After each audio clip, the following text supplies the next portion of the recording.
mind. Yes. And the human mind have two Sphere. hemisphere, and one about emotion, Yes. and the second about logic. Okay. So we compose our message, which addresses to this minor. Yes. We suggested that extraterrestrials have the same kind of mind. Okay. And in the first part of our message, we transmit music, because music is understandable around the Earth Yes. without translation. Yes. And in the second part of our message, we transmit the flow of 0 and Ones. 1 Ones. unit. Yes. It's a logical stream. Yes. We describe our imagination about worlds and our the sum of our knowledge. Okay. It's the preliminary content of our message to the proposed extraterrestrials. Good. Thank you. And let me ask you, how many messages did you send so far? There are only 4 messages Okay. that was sent Yes. to the extraterrestrials. Okay. One from Arecibo in 1974, and 3 others we transmit from Yevpatoria radar telescope in 1999, Yes. in 2001, and 2003. And now we plan to transmit the next cosmic call this autumn or this winter. The content of this was similar which I say you above. Okay. Yes. Now, let me ask you another rather technical question. Is there a direction in the sky to which you point the Eupatoria antenna in particular when you send these messages, or you try to send the messages in any direction? No, we select the star which not very far from the hour, and which spectral class is similar to Sun, Yes. and which age is about the same as Sun. We not select the young star. Okay. We do not select the ultraviolet Yes. star because it crashes the light. So we select sun-like star, which not very far from Yes. Sun. Yes.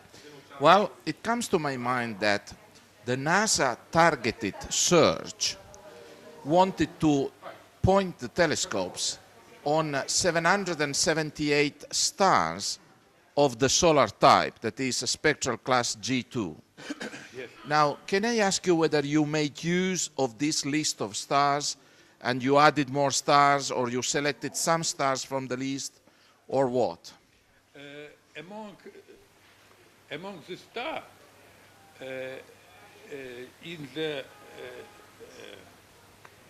now was detected some star with own planet. Yeah. So we select the star with own planet, Yes. which probably has not only Jupiter-like Yes. star, Yes. but S-like star. Yes. But I think that if Jupiter-like planet has a satellite Yes. with synchronized rotation, Yeah. like Moon, which all time Yes. see on the Sun, Yes. it's possible the region of light in the thin ring in the border of night and day. Yes. You see? Yes. Yes. I see. Now, let me ask you another question. What is the most distant star that you still try to send a message to? About 100 light years. Light years. Okay, so the size of your sphere of messages is more or less the same size as the NASA targeted search. Yes. So let me ask you, within this sphere, how many potential extraterrestrial civilizations would you expect? It depends on our supposition. If we suppose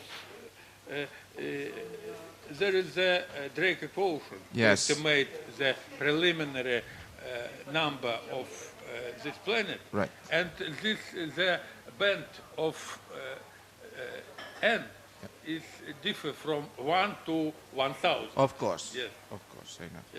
Yes. I hope maybe at one of them the life exists. Yes, yes. We all hope, and actually, this is why we do SETI, actually. Yes. Well, this is very interesting. Now, let me ask you another question. Did you make use in your searches and in your attempt to send messages, did you make use of the Hipparcos star catalog or not? Hipparchus? Yes. Yes. Yes. Well, I asked you that because I know that Jill Tarter is using the Hipparcos star catalog. And of course, the Hipparcos star catalog is the list of all stars much farther than 100 light years away. It goes up to 2,000 light years away.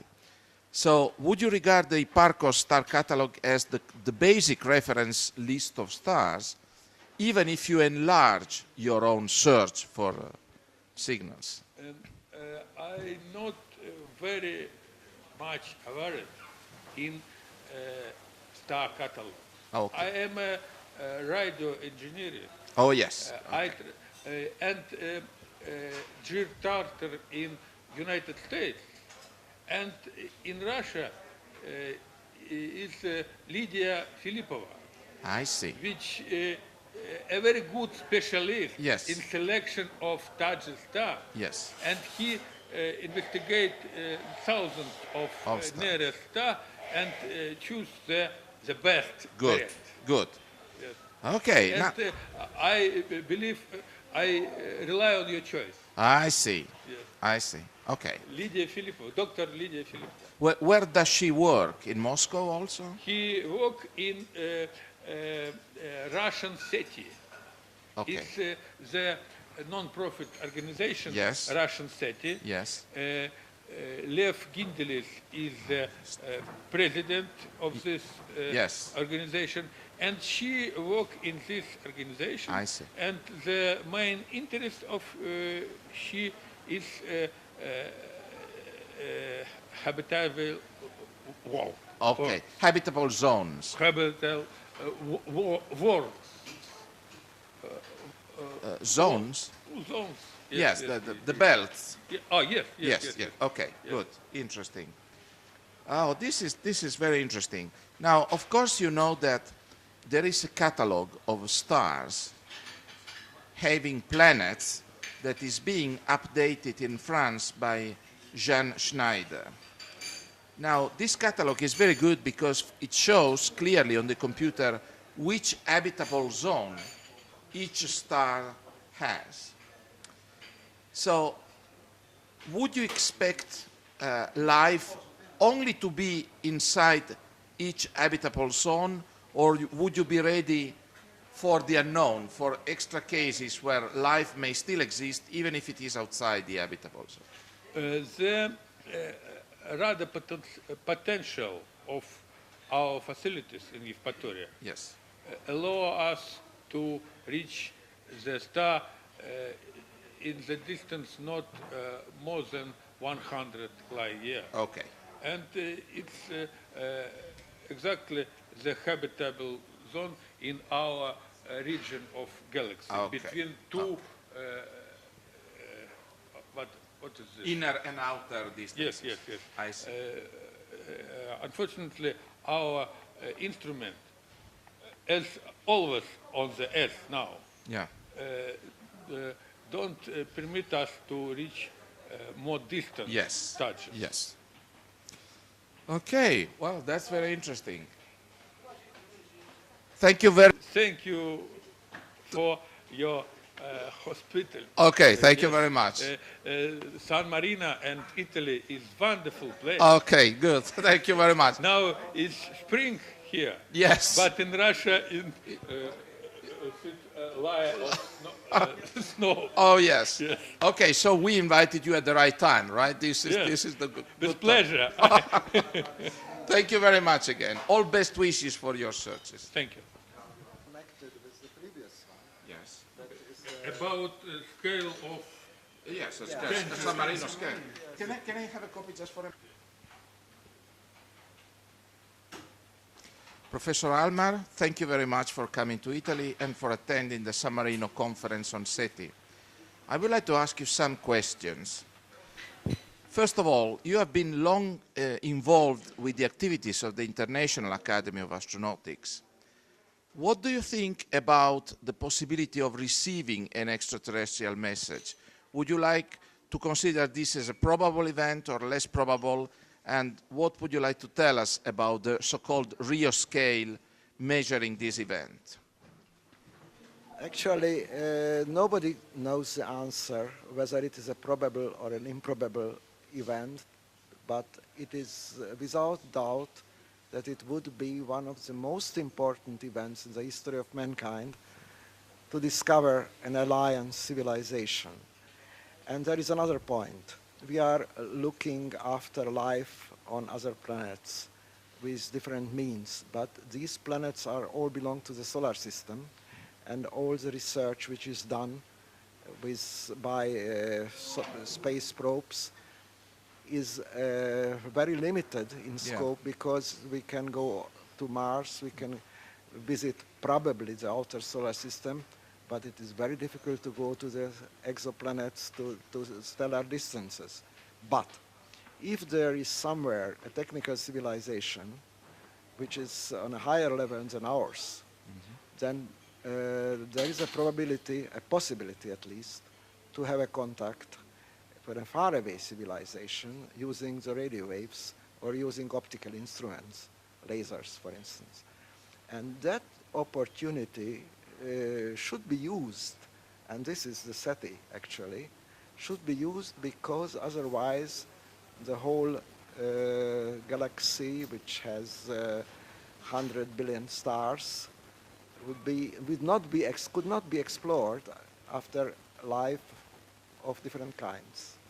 Certainly. Now, Thank you. speaking about the Rio scale, that's a different thing.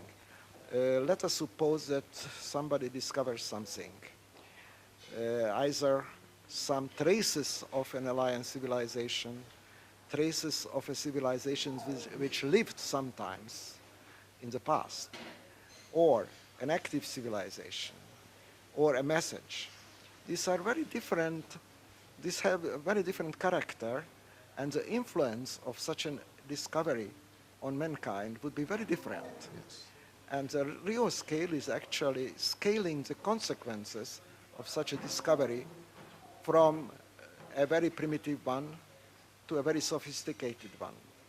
It is useful for the discussion, because we are discussing the consequences of such a discovery, and we are discussing the consequences. We should know exactly what we are speaking of.